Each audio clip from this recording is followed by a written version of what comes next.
What's up, YouTube? It's your girl College Shari, and I am back with another video.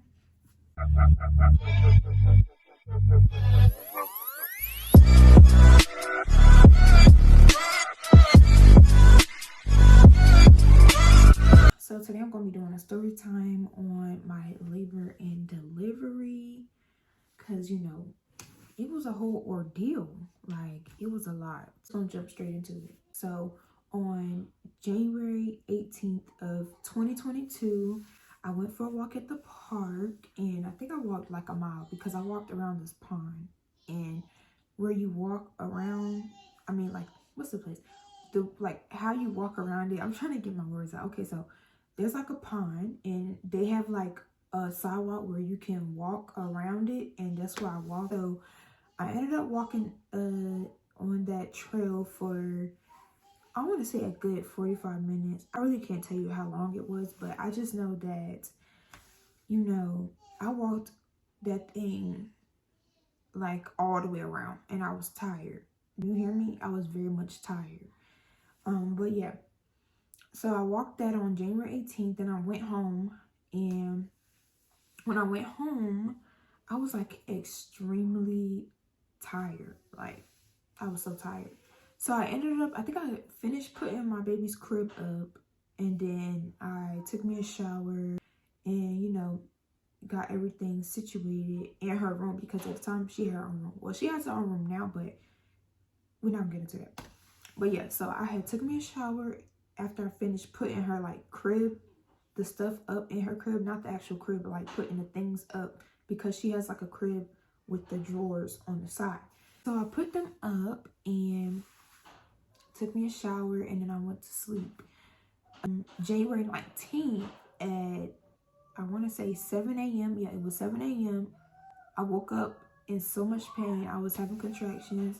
Well, I thought it was Braxton Hicks, but I guess I was like actually having contractions or whatnot. So I ended up going to the hospital that morning, and they sent me back home because they told me that I was only 5 centimeters dilated. So I'm like, are you sure? Okay, because I was in so much pain. So I ended up going back home, and at the time my husband wasn't home. Like, he had left to go do some stuff because I told him that I was fine. So I ended up finished cleaning. I cleaned up, I did some laundry, and then my contractions started getting even more tense. Like, they were coming fast, hard. So I got in the tub and I labored for a little bit while I was on the phone with my midwife. And she told me to just go ahead to the hospital. So while I'm sitting in the tub, I end up hanging up off the phone with her, and I called my family because I live in Colorado and my family is in North Carolina. Sorry if y'all hear my daughter, but she's in the back. So yeah. Yeah, so I ended up calling my family, and they sat with me on the phone for a while, and then I called my husband. So he came and picked me up, him and his friend, and it was like so cold outside, y'all, like freezing. It was icy, snowing, and it was a negative. Like, the weather was negative. So at that time I was getting out of the tub as I was on the phone with my husband. I'm like, hey, I think my water broke. But at the time, I guess it was just leaking. Then, y'all, when I got out the tub, I had to use the bathroom. So I'm like, oh God, please don't let me deliver my baby on the toilet. So I ended up using the bathroom, and my mucus plug had fell out. So I lost my mucus plug, and I had to rush to go put some clothes on because I didn't have no clothes on. So I put my clothes on, and at the time I only had a tank top and some sweatpants, and I had on some socks. Okay, no shoes, no shirt, no nothing, because that was the quickest thing I could get to, and I was struggling to even put that on. So I did that, and good thing that her hospital bag and stuff was already packed in her room. Like, her car seat and everything was packed. I just didn't put it in the car yet. So they ended up coming, and they took me downstairs, and we got in the car, and they laid me on the back seat of the car. Mind y'all, they had to carry me from the 3rd floor to the bottom because I could not walk. So we get in the car, and I'm like so tired. Like, I'm in pain, I'm tired, like everything. we couldn't get there because it was freaking snowing and icy. Like, I mean, very much icy. So we ended up, well, they ended up calling the ambulance, and the man was asking too many questions, and I'm just like, can y'all just hurry this up because I'm in pain? We ended up pulling to this Wendy's that was nearby to meet the ambulance there, but the fire department got there first. So once the fire department got there, they tried to deliver my baby, and she was still in her sack. Like, you could still see the sack and everything. Like, she was trying to come out in the sack. So they were like, oh, we can't do this. Like, she's still in the sack. So they ended up, well, actually, rewind back. She was trying to come out. She was still in her sack. And then the ambulance was pulled up. So because we live like close to everything. So the fire department was maybe like 3 minutes up the road. And then the ambulance department was like 2 minutes up the road. So they got there very quick. And y'all, they didn't put no cover on me or nothing. So everybody saw my, you know, my meow meow. Like, it was crazy. They put me on a stretcher. Once the ambulance got there, I got on the stretcher, and my husband was holding my hand the whole way through. When we got in the ambulance, like, when I was like, sorry, I'm getting tongue tied. Hey, so y'all, this is my baby. Last time y'all saw her, I think she was like 2 months, but this is a more. Say hi. Say hi. Say hi. Say hi. She's 1 now. She'll be 2 in January. So yeah, this is my baby. But this is who I'm telling the story about because I only have 1 kid. I'm trying to tell the story with her being over there because she just want to be with mama. They don't pay her no mind. But anyway, so they got me on the stretcher, and once they put me on the stretcher, she was still in her sack, and she still was like trying to come out in her sack. So they ended up put me in the ambulance, and once I got in there, the man put the cover over me. He's like, honey, you can wait until we get to the hospital. What do you mean? Like, how am I supposed to just wait? He ended up... Okay, so I had to come in my car because my daughter just did not want to... She didn't want to be quiet, and she wanted to be with her mom. So I had to come out here. I'm going to finish my story, but what was I saying? I was in the ambulance, and the man put the blanket over me, and he's like, well, you can wait until we get to the hospital. I'm like, wait until we get to the hospital? Like, no, like, how am I supposed to wait for a baby to come? Like, she's trying to come out now. All I know is as soon as he threw like the sheet over me, you know, the sheets that they put on you when you're in the ambulance. So he put the sheet over me, and as soon as he put it over, and he's like holding my hand. So he's holding one hand, my husband's holding the other hand, and I'm like, she's coming. So I take my hand from his hand and I throw the sheet back over, and I just push, and like, you can hear the water, like you can hear the you can hear the sack pop. So the sack popped open, and her head just came, like, she just came out, like, she came out very fast. Like, it wasn't no push. It was just one push, and she was out. So I ended up putting her on my chest, and my husband was sitting over there in shock, like, he didn't even know what to say. And then the man's like, I thought you could wait. I'm like, no, I couldn't wait. So they ended up putting an IV in my arm, just the line, so that when I get to the hospital that, you know, they can, you know, do the IV or whatnot. They ended up doing that or whatever. They put the IV in my arm, and we was like at the hospital, and like, because the hospital was 20 minutes away, so all that happened right before we even got to the hospital. So when we got to the hospital,